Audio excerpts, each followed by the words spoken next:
گزشتہ جمعہ آپ حضرات کے سامنے وہ حرام چیزیں جنہیں معمولی سمجھ لیا گیا ہے کہ عنوان پر تمہیدی طور پر کچھ باتیں بیان کی گئی تھیں،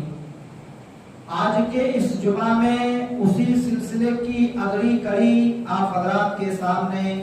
قرآن و صحیح احادیث کی روشنی میں بیان کرنے کی کوشش کروں گا۔ برادران ملت اسلامیہ، اللہ سبحانہ و تعالیٰ نے کچھ چیزوں کو ہمارے اور آپ کے لیے فرض قرار دیا ہے جن کی بجا آوری ضروری اور واجب ہے، اور جن سے غفلت اور لاپرواہی برتنا جائز نہیں ہے۔ اسی طریقے سے کچھ چیزوں کے اللہ رب العالمین نے حدود مقرر کر دیے ہیں، ان کی باؤنڈری اور ریڈ لائن کھینچ دیا ہے۔ ان حدود سے آگے بڑھنا اور اس باؤنڈری اور ریڈ لائن کو کراس کرنا جائز نہیں ہے۔ بالکل اسی طریقے سے کچھ ایسے بھی چیزیں ہیں جنہیں اللہ رب العالمین نے حرام قرار دیا ہے۔ حرام کام سے بچنا ضروری ہے، حرام کام کا ارتکاب کرنا جائز نہیں ہے۔ فرض اللہ رب العالمین نے جن چیزوں کو قرار دیا ہے وہ چیزیں ہیں جن کا بجا لانا ضروری ہے، جس کے کرنے سے ہمیں نیکیاں ملے گی، اجر و ثواب ملے گا، اللہ رب العالمین اس سے خوش ہوگا، اللہ رب العالمین کی رحمتیں اور برکتوں کا نزول ہمارے اوپر ہوگا، اور اگر ہم وہ کام نہ کریں تو اللہ رب العالمین اس سے ناراض ہو جائے گا، ہمیں گناہ ملے گا۔ اللہ رب العالمین دنیا میں چاہے تو دنیا میں بھی سزا دے سکتا ہے، نہیں تو آخرت میں اللہ رب العالمین ہمیں سزا دے گا، جہنم کے اندر ڈال دے گا۔ ایک آیت اور ایک حدیث کی روشنی میں آپ حضرات کے سامنے کچھ باتیں بیان کر دوں۔ صحیح بخاری حدیث نمبر 46 ہے۔ راوی حدیث طلحہ بن عبید اللہ رضی اللہ تعالیٰ عنہ روایت کرتے ہیں کہ نجد کا رہنے والا ایک آدمی رسول اللہ صلی اللہ علیہ وسلم کے پاس آیا۔ وہ آپ صلی اللہ علیہ وسلم سے کچھ کہتے ہوئے آ رہا تھا، تو اس کی آواز کی بھنبھناہٹ ہمیں سنائی دے رہی تھی، لیکن ان کی باتیں ہمیں سمجھ میں نہیں آ رہی تھی، اور وہ بالکل پریشان حال تھا، بال ان کے بکھرے ہوئے تھے۔ تو بہرحال جب وہ نبی صلی اللہ علیہ وسلم کے قریب آئے تو ہمیں معلوم ہوا کہ وہ آپ صلی اللہ علیہ وسلم سے اسلام کے بارے میں پوچھ رہا ہے۔ جب آپ صلی اللہ علیہ وسلم سے اسلام کے بارے میں پوچھا کہ اسلام کیا ہے، تو نبی صلی اللہ علیہ وسلم نے اس کا جواب دیتے ہوئے کہا، دن اور رات میں تمہارے اوپر 5 وقت کی نماز پڑھنا فرض ہے۔ تو اس نے کہا کہ کیا اس کے علاوہ بھی کوئی اور نمازیں ہیں؟ نبی صلی اللہ علیہ وسلم نے کہا کہ اس کے علاوہ کوئی اور نماز تمہارے اوپر فرض نہیں ہے، اگر تم نفلی نمازیں پڑھنا چاہو تو یہ الگ بات ہے، نفلی نمازیں پڑھ سکتے ہو۔ اس نے روزہ سے متعلق پوچھا تو نبی صلی اللہ علیہ وسلم نے کہا رمضان کا روزہ تمہارے اوپر فرض ہے۔ اس نے کہا کہ کیا رمضان کے علاوہ بھی کوئی روزہ فرض ہے؟ آپ صلی اللہ علیہ وسلم نے کہا کہ نہیں، مگر تم اگر نفلی روزہ دوسرے مہینوں میں رکھنا چاہو تو رکھ سکتے ہو۔ اس نے زکات سے متعلق پوچھا تو نبی صلی اللہ علیہ وسلم نے کہہ دیا کہ اگر نصاب تک مال یا سونا چاندی پہنچ جائے تو زکات دینا فرض ہے۔ طلحہ بن عبید اللہ رضی اللہ تعالیٰ عنہ بیان کرتے ہیں کہ وہ شخص پیٹ موڑ کر کے یہ کہتے ہوئے جانے لگا، واللہ لا ازید علی ھذا ولا انقص، قسم اللہ کی میں نہ ان چیزوں سے کچھ کم کروں گا اور نہ ہی زیادہ کروں گا۔ یعنی نبی صلی اللہ علیہ وسلم نے نماز کے متعلق بتا دیا کہ 5 وقت کی نماز فرض ہے، روزہ رمضان کا روزہ فرض ہے، اور مال یا سونا چاندی وغیرہ نصاب تک پہنچے تب فرض ہے۔ تو یہ فرض جو چیزیں ہیں اس سے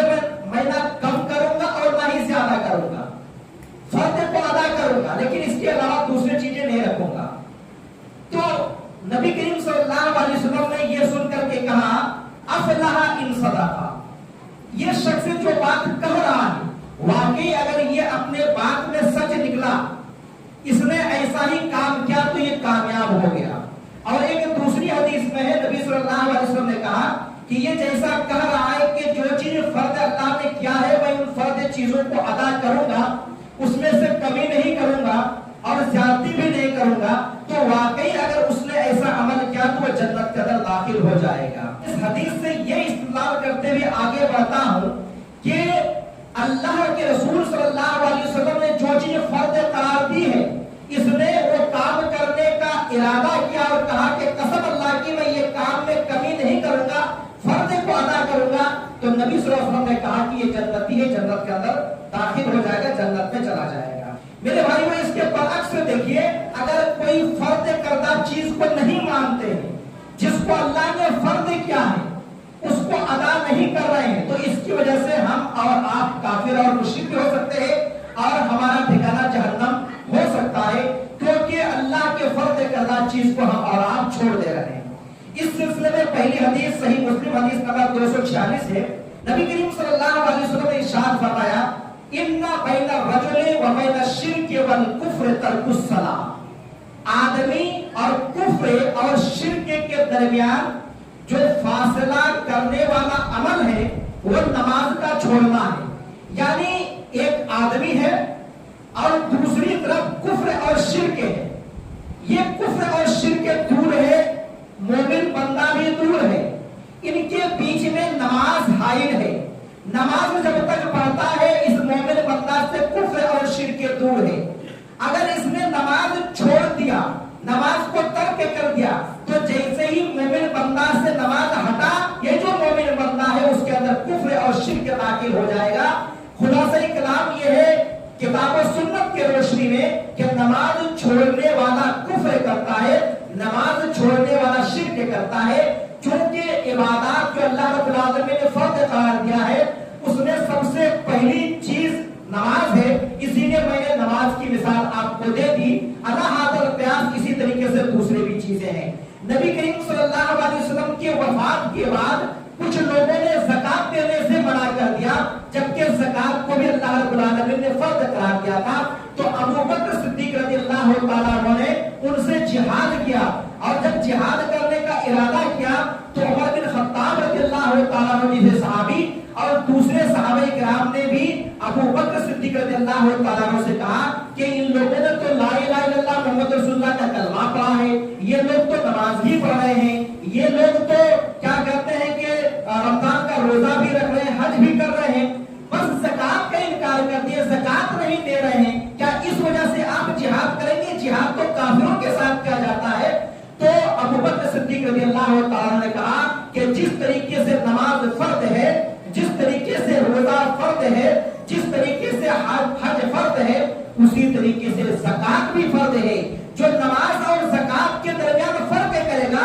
کہ نماز تو فرض سمجھ کر کے پڑھے گا لیکن زکات بھی فرض ہے اور اس کو ادا نہیں کرے گا تو وہ کافر ہو جاتا ہے۔ کافروں کے جیسے اس کے ساتھ بھی سلوک کیا جائے گا، اس کے ساتھ بھی ہم جہاد کریں گے۔ معلوم یہ ہوا کہ اللہ رب العالمین نے جو فرض کیا ہے اس کو ہمیں اور آپ کو ادا کرنا ہے، اس کا نہ ادا کرنا یہ اللہ کے عذاب کا باعث ہوتا ہے اور یہ کفر اور شرک تک پہنچانے والا ہوتا ہے، اور اسی طریقے سے دیکھیے ایسا انسان جہنم کے اندر بھی چلا جاتا ہے۔ چنانچہ سورہ مدثر سورہ نمبر 74 کی آیت نمبر 42 اور 43 ہے۔ جنتی لوگ جنت سے جہنم کی طرف جھانک کر کے جب دیکھیں گے انہیں کچھ اپنے ہی جان پہچان کے لوگ دکھائی دیں گے جہنم میں، تو یہ جنتی لوگ ان جہنمیوں سے پوچھیں گے، کہیں گے کہ ما صدقکم فی سقر قالوا لم نک من المصلین، تمہیں کس چیز نے جہنم میں ڈال دیا،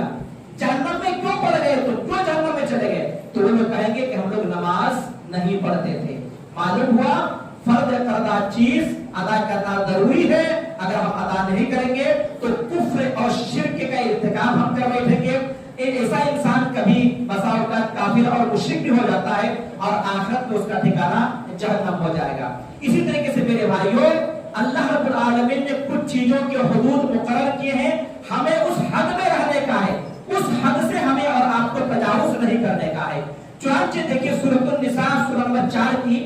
آیت نمبر 12 اور 13 کے اندر اللہ رب العالمین نے وراثت کو کس طریقے سے تقسیم کریں گے وہ پوری تفصیل بیان فرمائی کہ اگر کوئی انسان مر جاتا ہے تو اس کے مال و دولت میں سے بیٹے کو کتنا حصہ ملے گا، بیٹی کو کتنا حصہ ملے گا۔ اسی طریقے سے اگر شوہر کا انتقال ہوا تو بیوی کو کتنا حصہ ملے گا، بیوی کا انتقال ہو گیا تو شوہر کو کتنا ملے گا، بھائی کو کتنا ملے گا، بہن کو کتنا ملے گا. تو تمام چیزوں کو اللہ رب العالمین نے بیان کر دیا کہ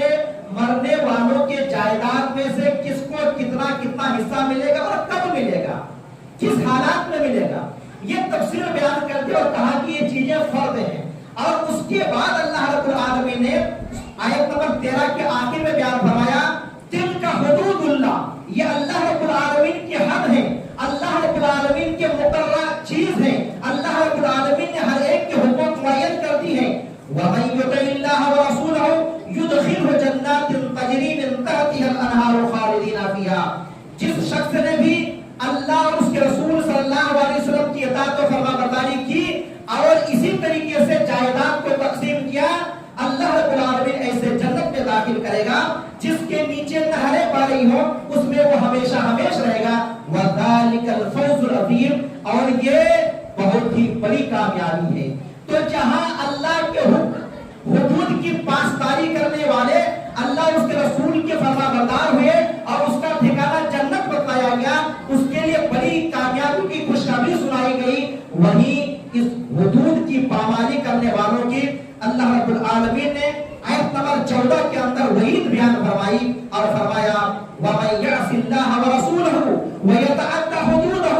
يُدْخِلْهُ نَارًا خَالِدًا فِيهَا وَلَهُ عَذَابٌ مُهِينٌ. جس شخص نے اللہ اس کے رسول صلی اللہ علیہ وسلم کی نافرمانی کی اور اللہ رب العالمین نے جو حدود مقرر کیے ہیں، اللہ رب العالمین نے جو حصے متعین کیے ہیں، اس سے آگے بڑھ گیا، اس سے تجاوز کیا، تو اللہ رب العالمین ایسے انسان کو جہنم کے اندر داخل کرے گا، اس میں وہ ہمیشہ ہمیشہ رہے گا اور وہاں اس کے لیے رسوا کن عذاب ہے، رسوا کن عذاب ہے. اب دیکھیے اللہ رب العالمین نے وراثت میں جو تقسیم کیا ہے، آج تو بہت سارے ایسے لوگ ہیں جو اس کو صحیح طریقے سے ادا نہیں کرتے ہیں. کچھ لوگ ایسے ہیں بڑے بیٹے کو زیادہ دیتے ہیں، کچھ لوگ ایسے ہیں چھوٹے بیٹے کو زیادہ دیتے ہیں، کچھ لوگ پہلے ہی وصیت کرتے ہیں اس طریقے سے. اور بہت سارے ایسے لوگ ہیں کہ باپ کا اگر انتقال ہو گیا، باپ نے وصیت نہیں کی ہے، باپ نے طریقہ نہیں بتایا ہے، تو یہ جو اولاد ہے،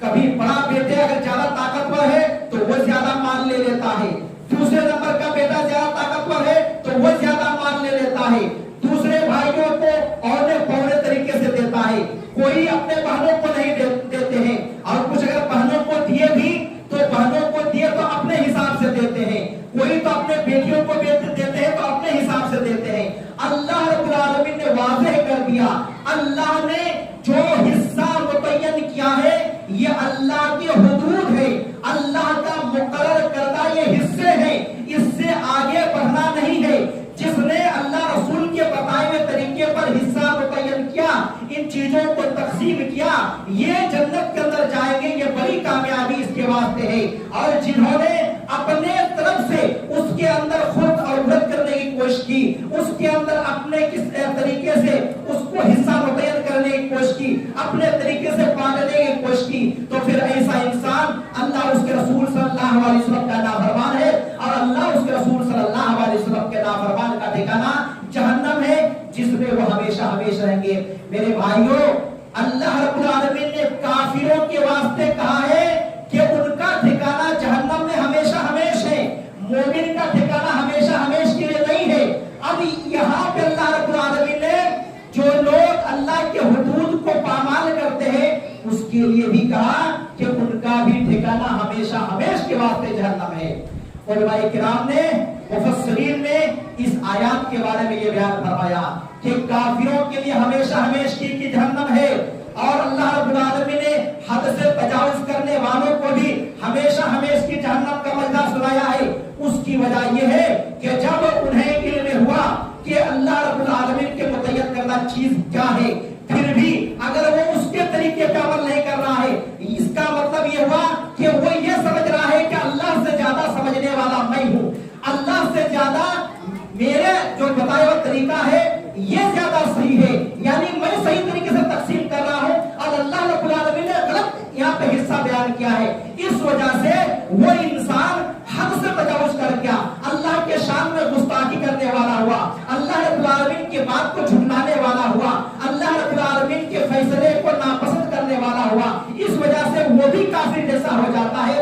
اسی وجہ سے ہمیشہ ہمیش کے واسطے وہ جہنم میں چلا جائے گا۔ بہرحال یہاں میں ایک آیت کی روشنی میں آپ حضرات کے سامنے بیان کر دیا۔ اللہ رب العالمین نے قرآن میں اور نبی کریم صلی اللہ علیہ وسلم نے حدیث مبارکہ کے اندر جن جن چیزوں کے حدود بیان کیے ہیں ان میں سے کسی بھی حد سے ہمیں اور آپ کو تجاوز کرنے کا نہیں ہے۔ اسی طریقے سے ہم آگے بڑھتے ہیں۔ حرام کردہ چیز، اللہ رب العالمین نے جن چیزوں کو منع کیا ہے یا اس کے رسول صلی اللہ علیہ وسلم نے منع کیا ہے وہ حرام ہے، اور جن چیزوں کو کرنے کا حکم دیا ہے وہ حلال ہے، وہ جائز ہے۔ حرام سے بچنا بھی ضروری اور واجب ہے۔ حرام کا تعلق بھی دین سے ہے۔ اگر کوئی انسان حرام سے نہیں بچتا ہے تو ایسا انسان بھی حرام کام کرتا ہے، ناجائز کام کرتا ہے، اس کی وجہ سے وہ گناہگار ہوتا ہے، اللہ کی ناراضگی کو مول لیتا ہے۔ اسی وجہ سے اللہ کا عذاب دنیا میں بھی آ سکتا ہے اور آخرت میں ایسے انسان کے لیے بھی جہنم ہے۔ چنانچہ دیکھیے صحیح مسلم حدیث نمبر 6113 میں نبی کریم صلی اللہ علیہ وسلم کی روایت اس طریقے سے آپ صلی اللہ علیہ وسلم نے فرمایا ما نہیتکم عنہ فاجتنبوہ وما امرتکم بہ فافعلوا منہ ما استطعتم۔ دیکھو جن چیزوں سے میں تمہیں منع کر دوں، جن چیزوں سے میں تمہیں روک دوں اس سے رک جاؤ، اس سے بچ جاؤ، اور جس چیز کا میں تمہیں حکم دوں تو اپنے طاقت اور استطاعت بھر وہ کام کرنے کی کوشش کرو۔ حدیث مبارکہ کے اندر غور کیجئے، جو فرض ہے اس کے بارے میں پہلے ذکر ہو چکا کہ اس کو تو ادا کرنا ضروری ہے، اس کے علاوہ جو اور چیزیں اللہ اس کے رسول صلی اللہ علیہ وسلم نے ہمیں کرنے کا حکم دیا ہے جس کے کرنے پر فضیلت ہے، اگر ہم وہ کام نہیں کریں تو گناہ تو نہیں ہے، لیکن اگر کریں تو فضیلت ہے۔ تو جو فضیلت والی چیزیں ہیں اس کو اگر نہیں بھی کریں گے نا تو کوئی مسئلہ نہیں ہے، کوئی مسئلہ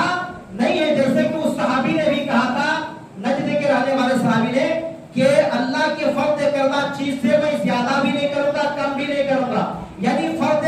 کردہ چیز کو اپناؤں گا لیکن اس سے زیادہ کام نہیں کروں گا، جو فضائل وغیرہ والے ہیں اس کو وہ کام نہیں کروں گا۔ تو بہرحال نبی صلی اللہ علیہ وسلم فرما رہے ہیں جس کام کے کرنے کا میں حکم دوں اپنے طاقت بھر اس کو کرنے کی کوشش کرو۔ اس کا مطلب جو حکم دیا گیا ہے اس میں اگر کچھ کوتاہی ہو جائے گی تو بخش دیے جائیں گے، اس کی معافی ہوگی، لیکن جن چیزوں سے منع کیا گیا ہے اس کے بارے میں صاف طور پر کہہ دیا کوئی بھی گنجائش اس میں نہیں ہے۔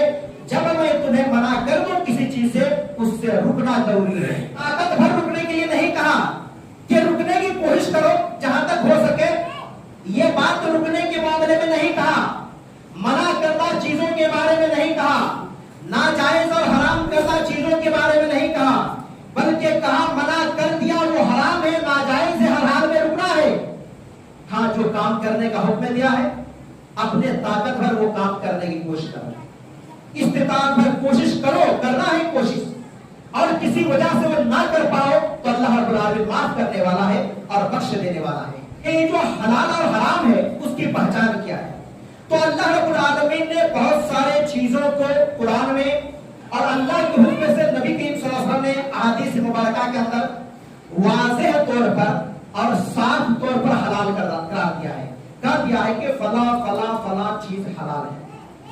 اور کچھ چیزوں کو حرام قرار دیا ہے،